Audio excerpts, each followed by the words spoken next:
wan kama tek ahinya kor Mgajwang, east koso west, mae lo imanitiere penjo mar ni ami temia kosa mi tamai anyalo mi mang'eny tama anyalo mi matin tamai mang'eny to anyalo mi temia kora mi marom gi mia kora en penjo man kanyo otek ang'eni jolonyo Richard Quest no video penjo ja CNN ni winjo ko penjo ni wang'iyo east koso wan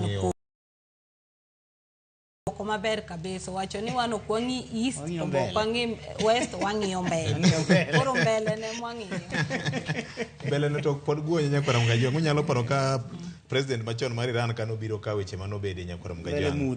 Unyalo paro dhok mane William Ruto nowacho e kinde mane lweny gore piny Ukraine ka Russia nodonjo e piny Ukraine matiende koro osiepe Amerika gin osiepe Kenya wasik Amerika gin wasik jo Kenya wasik Kenya will kendo gi Hamas matiende jo North Korea jo China jo Russia to koro kanye mwadwa kete wangwa nikech dweche mabiro gi wadhi bedo gi focus on Africa mar China matimre ga China cha koro wabro neno kwa bro dhi Beijing koso ko beti mangoa okabede but kaka jatelo wano wacho ni wano kwangi east west wangi mbele kana tudo ke kind Kenya gi pinje mamoko mag Afrika bigini kanyo be nyako wacha kwa meny nikech kan tiere piny ma ng'iyo Putin malo kucho to Kenya ng'iyo Biden kocha tingini koro ng'isi ni piny ni Kenya gi piny ni samoro winjruok moro makare ok dibedi nikech ng'ani nitie gi master ne to ng'ani nigi master ne koro nitie weche mathoth ahinya to sama jakombe koro manyo kom kama nyiso ni continent kae wadwaro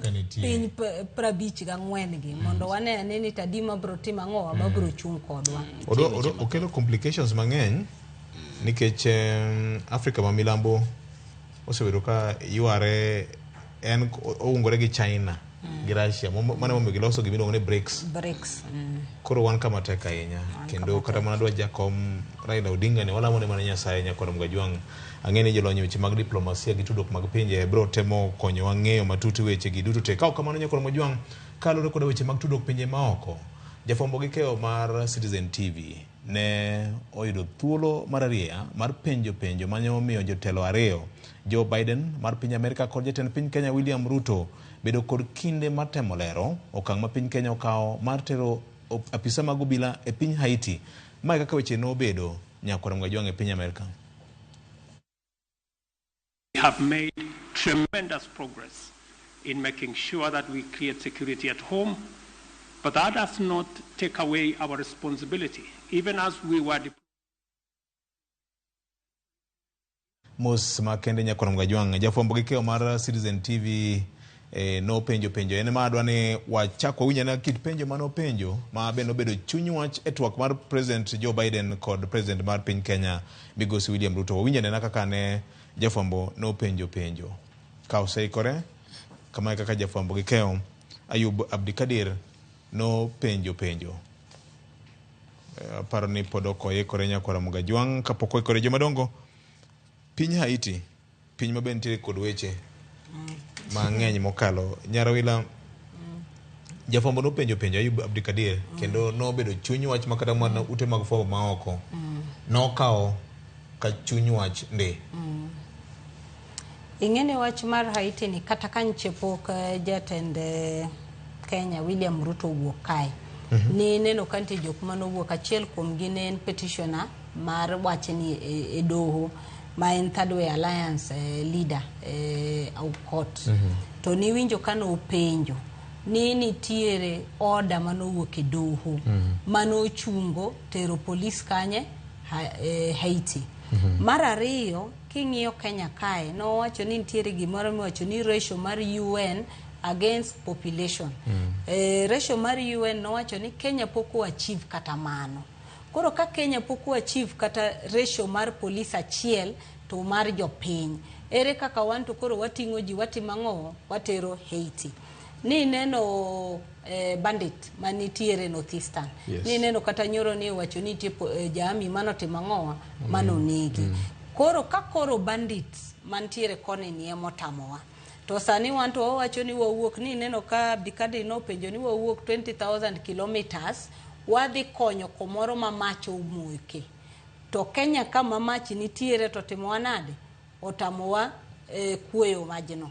Koro wabro konyo nade jokocha. Mar ariyo kani neno wach doho ni, mar ariyo nchi neno ka grube makoche ka nikech gin grube mang'eny gangs, to ni neno ka giriwore gi te manyiso ni gintiere mokadho 200.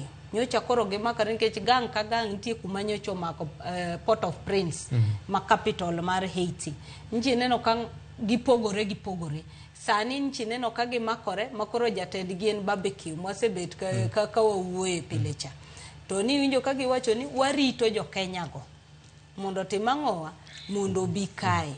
Mar ariyo ni neno gima notimre Amerika, kata kane ok nokete ahinya, paro ni koni to nokwakete ahinya, lakini kane neno jofwambo makocha ka nokete kane giwacho mabeni jatelo ma Kenya kae en puppet mar jo US.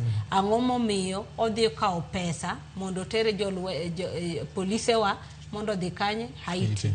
Koro en wach matek nikech iyudo ka ntiere wach mar doho ni pod nitiere. Penjo machielo mabe gisebet ka gipenjo ni Kenya kano sign agreement mar dhi konyo kane United Nations Security Council osepuodho ni mondo Kenya lead ilongo ni multinational security support mane kelo pinje moko to Kenya wuon ne keto polise 1,000. Magi wacho mabe ni koro kaka giwinjre no Kenya mondo lead delegation.